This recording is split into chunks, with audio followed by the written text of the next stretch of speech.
Mas. Ada sebuah pantun.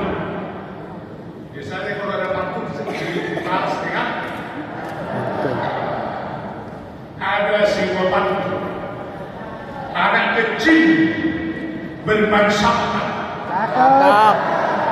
Bermain sampan di pinggir gaya. Cakep. Calon pengantin laki-lakinya sangat tampan. Demikian pula calon pengantin perempuan sangat tampan sekali. Mantap. Betul? Betul. Memang mereka tampan dan Cantik. cantik. Ya, ikat janji hari ini.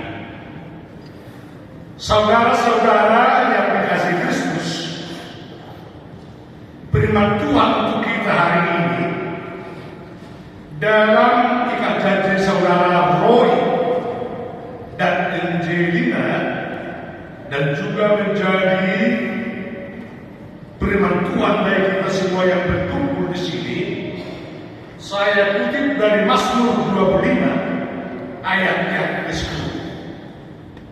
Demikian bunyinya: segala jalan Tuhan adalah kasih setia dan kebenaran bagi orang yang berpegang pada perjanjiannya dan peringatan. Di masa Batak hidup semua asli ruha doh astomadom sudi dalam jahuban yang karena nudi patiknya doh badan itu sama. Bapak Ibu saudara-saudara yang diberkati Tuhan, hari ini ada dua pribadi yang mengadakan perpaduan atau yang biasa kita dengar ikat janji pernikahan, yakni saudara Roy dan Angel. Mereka telah berdiri menghadap Tuhan, menyatakan suatu komitmen dari kehidupannya akan rencana mereka dalam membentuk suatu rumah tangga yang dihasilkan para orang tua dan keluarga-keluarga yang berkumpul saat ini. Saudara-saudara, bagi orang Batak itu adalah sebuah komitmen yang harus ditaati. Yaitu melatusi kata badan sekian kata janji.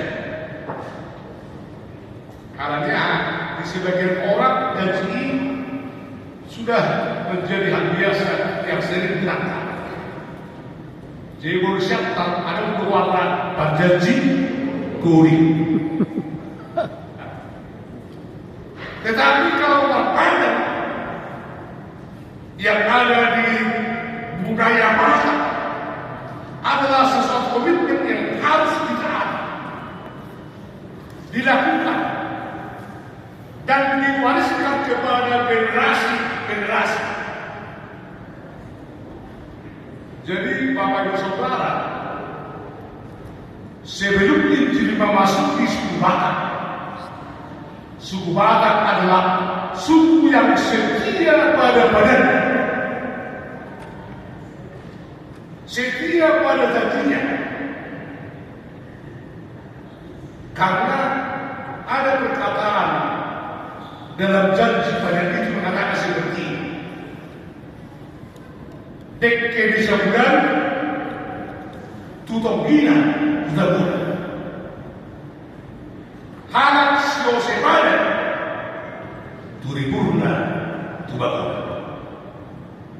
Artinya siapa yang mengikat janji dan badan yang telah disepakati hidupnya akan mengalami petaka kesusahan di kemudian hari.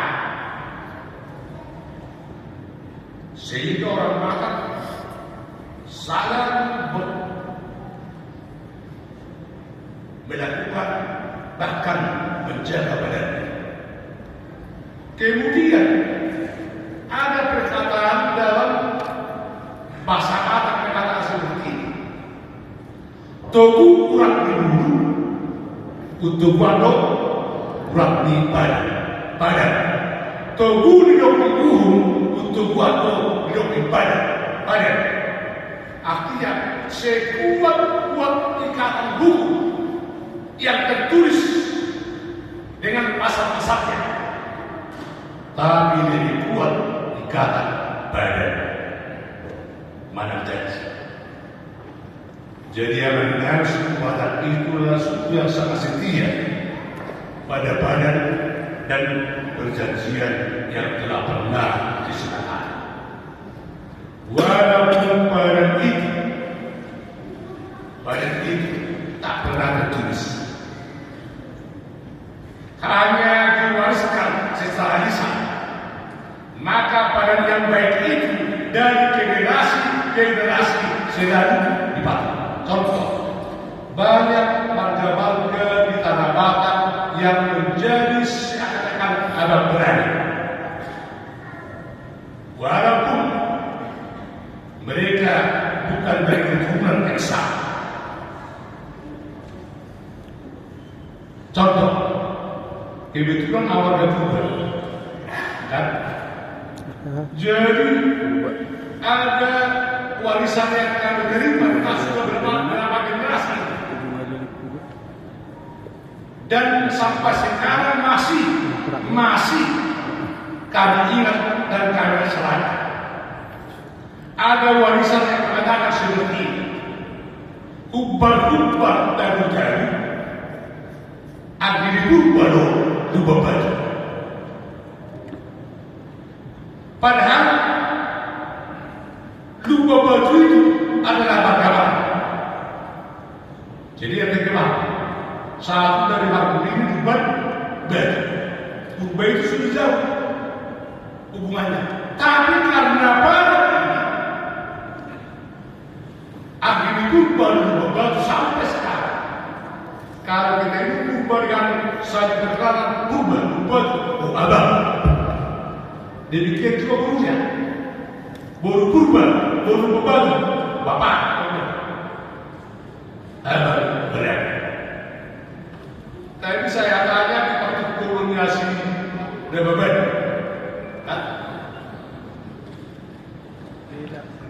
apa itu? Apa dari Rebaban? Bilang sama harga, ada sama harga, seterus, pan. Aku mau tahu sudah beda tidak? Iya, sudah beda berbadan kebajikan. Padahal masih kuat tu sudah jauh. Pada meninggal, lah terus sampai diwariskan. Kamu kenal apa itu saudara? Firman Tuhan saat ini menyapa kita, mengajak kita. Kalau saya baca tadi, segala jalan Tuhan adalah kasih-Nya, kebenaran bagi orang yang berpegang pada perjanjian dan perikatan-perikatannya. Yang malam kedua, asal alo kesetuan dosbi dari Jehovah. Dia nama aluri badan dot pada. Melalui firman ini ditekankan Bapak Ibu Saudara bahwa Tuhan akan menunjukkan, memberi kasih-Nya, memberi kebenarannya kepada setiap orang yang setia mengikuti perjanjian dan perintah. Bapak Ibu Saudara, kami dikatakan kasih setia Tuhan. Apa itu kasih setia? Dalam bahasa Ibrani, kasih setia itu dinamakan esek.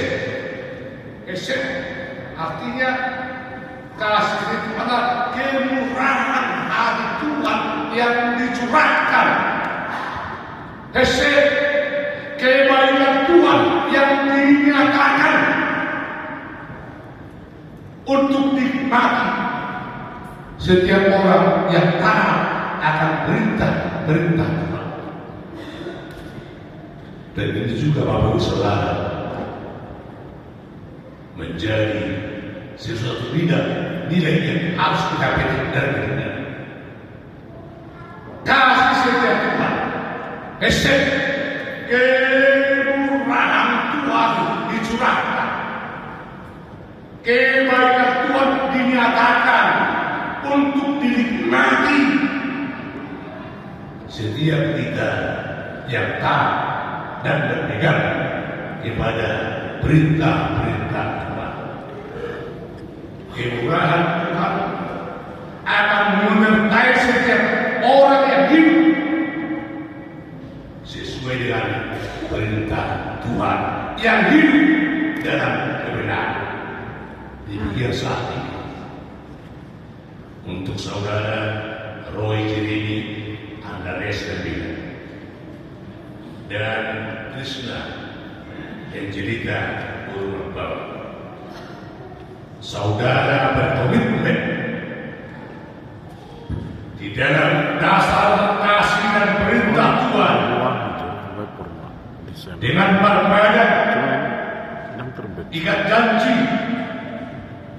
sebelum membentuk suatu rumah tangga yang Kristen, sebelum menerima berkat, sebelum berdiri sebuah rumah tangga, ada komitmen yang harus dipatuhi.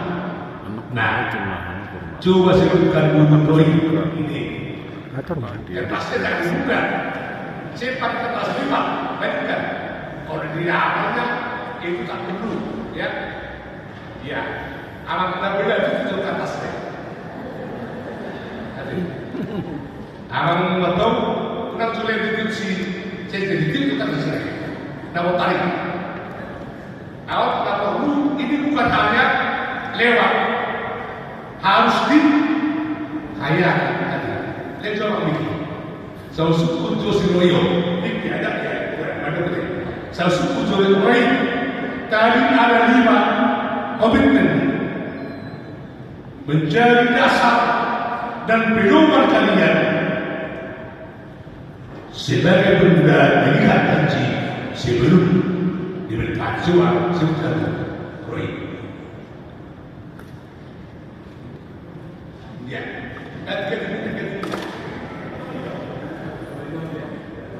coba, ini apa? Satu ketua yang Ada, coba ya. Dengan segala kebulatan hati melangsungkan pernikahan dengan Angel. Iya. Sudah berhati. Kedua, si Angel.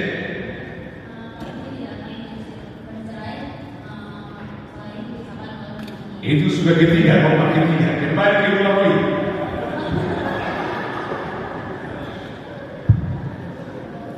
Kita katakan pertama aslinya tidak, kedua lagi. Jangan dulu dikasih kita.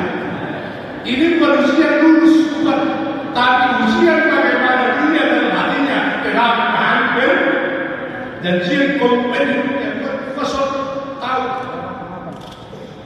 apa itu Roy? Mencintai setengah hati. Pertama, bisa kedua, Angel saling mengasihi kedua, baru ketiga, Roy tidak boleh cerai sebelum dipisahkan ke kematian. Keempat, iya. Keanggotaan kalian benar-benar ada surat keterangan dari gereja, GKO dan HKD GBP. Nah, dan berikutnya, apa itu? Tikit-tikit. Apabila ada hambatan dan kendala diselesaikan sebelum. Iya, itu bagaimana? Kan hal yang jelas. Karena itu diingatkan langsung benar. Nah, saudara-saudara, termasuk kedua calon pengantin, saudara telah berkomitmen di hadapan Tuhan, berjanji, diikat oleh janji itu sebelum membentuk suatu rumah tangga yang baru pertama harus kami sudah sedia-sedia, kami sudah dengan bulat hati hendak melaksanakan Pernikahan. dahulu. Artinya rencana ini bukan rencana harus Tuhan. Iya, Roy, ini pernikahan rencana apa? Rencana apa? Tidak. Rencana ini bukan direncanakan oleh abang bapak biasa. Iya. Tidak. Siapa yang rencanakan? Kalian berdua baru kasih tahu sama orang tua setuju. Ya. Berarti ini adalah inisiatif kalian berdua, tidak yang dipaksa. Tidak yang dipaksa. Makanya kalian berat sudah sekata. Berarti nanti Pintar kali pun apapun yang bisa terjadi, langsung dijawab. jangan ada keresahan. Roy, suatu ketika nanti kamu akan dikecewakan si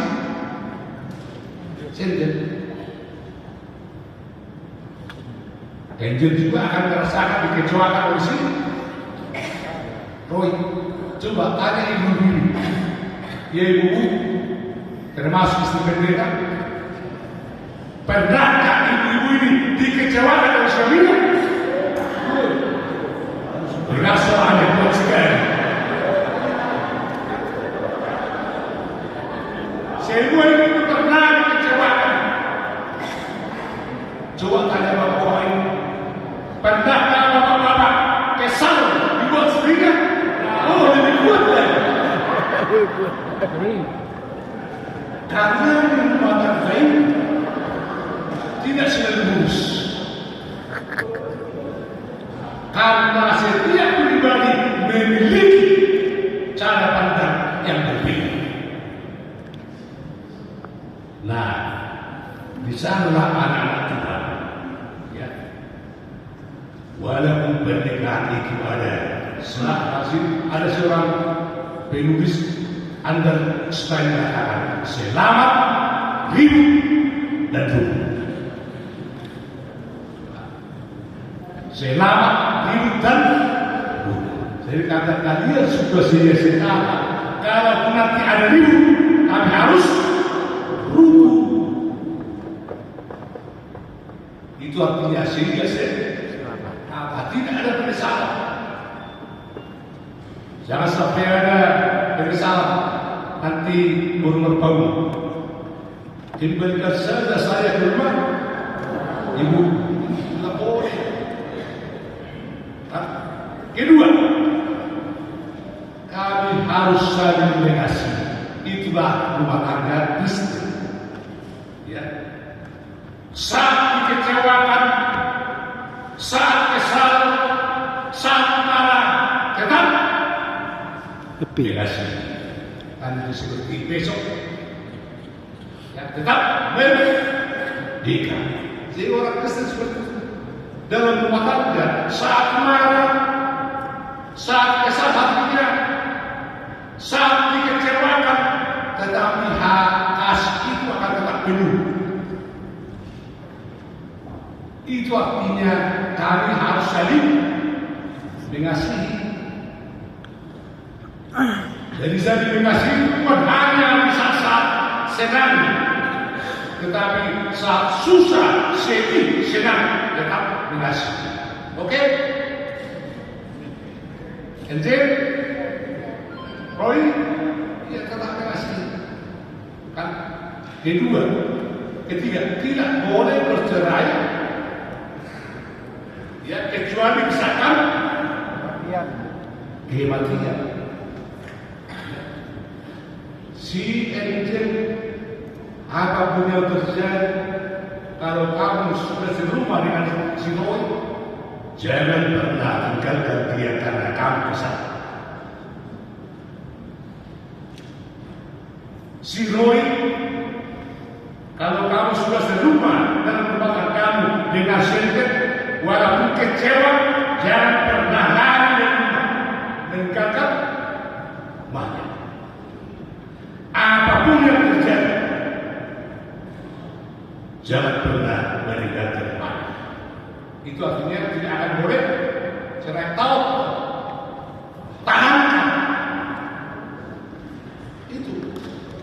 Jadi teologi Kristen tentang rumah tangga berbeda dengan hukum yang ada dalam dunia.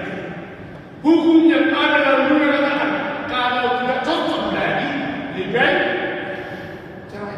Karena hukum itu jangan dipaksakan. Kalau tidak cocok lagi, lebih baik cerai. Itu hukum. Maka kalau pas benar, kenapa tidak cocok lagi?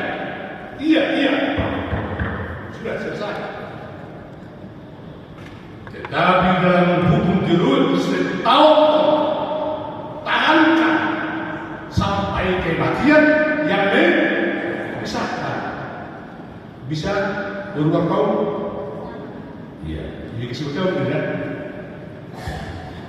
Bisa boleh? Iya. Karena rumah tangga itu tidak ada yang serius.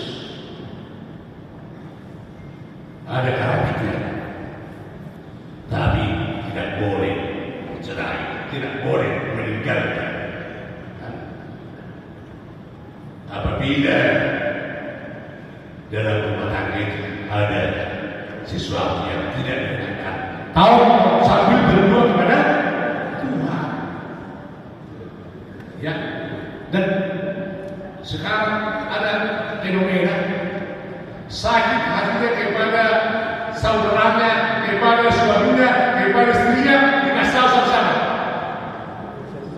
Sosial. Dan hari ini baru sudah kesal. Apaan kasih tahu sama orang? Ya. Padahal itu kan istrinya, padahal itu kan suaminya, dirinya. Ngapain dibenarkan? Kasih tahu saudara, Tuhan, saya kecewa dengan istriku. Saya kesalahan dengan istriku. Bantu saya, bantu dia supaya mengerti siapa saya.